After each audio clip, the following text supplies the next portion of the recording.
Grupo sa mga persons with disabilities sa Mandawi nanawagan sa katawhan nga respetuhon ang ilang katungod ug likayan ang diskriminasyon sa ilang hutong. Aron kini himug-atan, himo sila og yanong kalihukan kaganiha. Ani ang report. Nagtapo kaganihang buntag ang mga opisyales sa mga organisasyon sa mga persons with disabilities sa Mandawi City. Mipirma sila og usa ka manifesto o statement.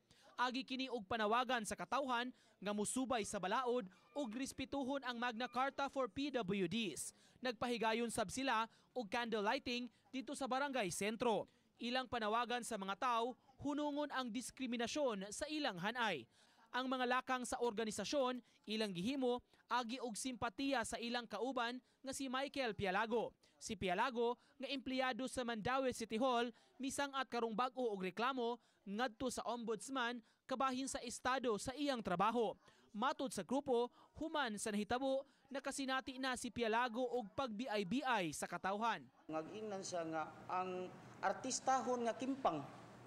Kuan kaayo nga ginganlan sa iyang naay bakol naay kimpang nga gingan sa iya which is violation kaayo sa Republic Act 7277 ug sa Republic Act 9442.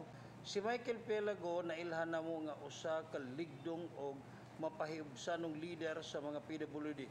Sa dugay nga panahon nagserbisyo siya sa sektor sa PWD sa Mandawi. Giklaro hinuon sa grupo nga dili sila manginlabot sa isyu sa politika ug ang ilang pamahayag tungod lang sa nasinati nga bullying ni Pialago.